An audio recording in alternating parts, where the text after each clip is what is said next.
Kabar gembira bagi orang yang akan mendampingi Rasul sallallahu alaihi wasallam dalam surga adalah mereka yang menjadi kafir.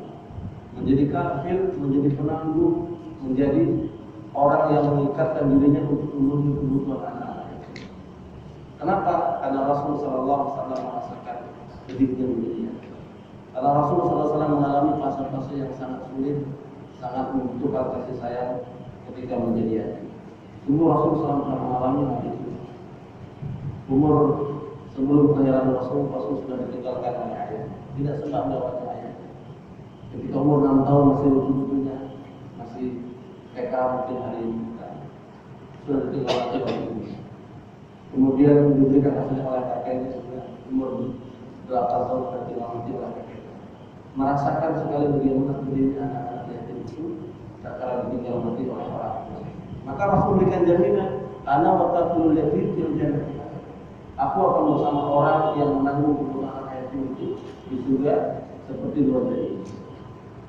Bahkan dalam satu hadis disebutkan bahwa Abu Darda menulis sebuah surat kepada Salman Al-Farisi dan dia menceritakan bahwa ada seorang laki-laki yang mendatangi Nabi mengadukan tentang masalah pribadinya, masalah hatinya yang selalu mudah gelisah. Nabi memberikan kepada dirinya syarat, memberikan jawaban atas hati yang selalu gelisah. Insya Allah saja. Kau basuh kepalanya.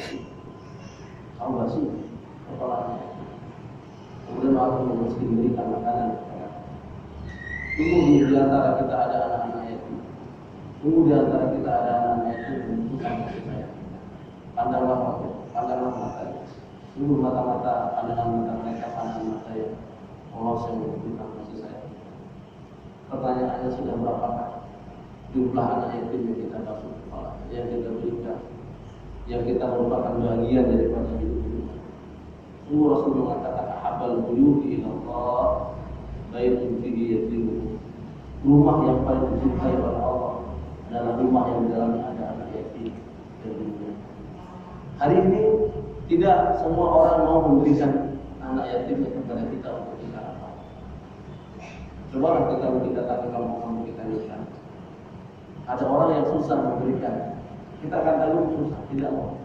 Maka solusinya adalah penuhi dunia. Saya Pak, hampir setiap saat didatangi oleh orang tua. Ya, yang pesantren itu mengeluhkan kebutuhan. Ada orang tuanya tinggal di sendiri, kecelakaan, meninggal. Bapaknya, kemudian ibunya datang menjumpai saya, ingin menarik anaknya di pesantren. Kenapa? Karena tidak ada dia. Kata-kata jangan keluar di situ. Insya Allah akan memberikan rezeki kepada kita. Semua seperti itulah kondisi bagaimana mereka anak-anak yatim. Dan sungguh Allah Subhanahu Wa Taala telah mengatakan kepada kita sebuah kebohongan dari amal-amal saleh, sebuah kedustaan dari amal-amal saleh.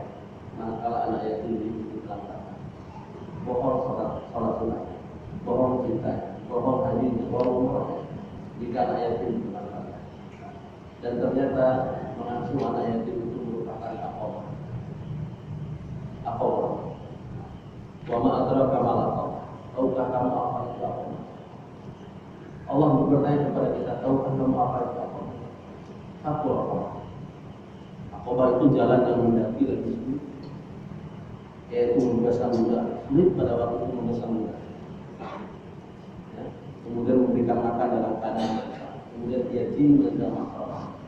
Yatim memberikan makanan, memberikan kasih sayang kepada anak-anak yatim yang masih ada beberapa tanah provinsi.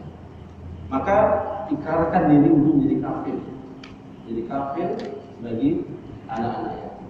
Insya Allah jaminan Rasul akan terjadi. Anak Rasul, insya Allah harta yang kita keluarkan tidak akan berkurang. Mana asal yang sadar, tidak akan berkurang dari sedekah, tidak akan berkurang. Walaupun hari ini kita anggap berkurang, hakikatnya tidak akan berkurang. Hanya berpindah ya tempat kami. Maka ada sebuah ungkapan dari para ulama, kutitipkan hartaku kepada anak-anak itu, kutitipkan hartaku kepada fakir-fakir miskin, kutitipkan hartaku di jalan-jalan Allah. Aku berharap aku bisa mengambilnya bila itu tidak dapat Allah Subhanahu Wa Taala. Titipkan. Sementara apa yang hari ini kita Kenapa kita percaya? Kita titipkan kepada, kita percaya akan diberikan hubungan-hubungannya atau ada hubungan-hubungan. Sementara hubungan dari Allah Azza wa Jalla sedikit manusia yang tertarik. Pada Allah menggunakan lafaz tiga. Man dzalladzi yuridu Allah. Kemudian yang berikutnya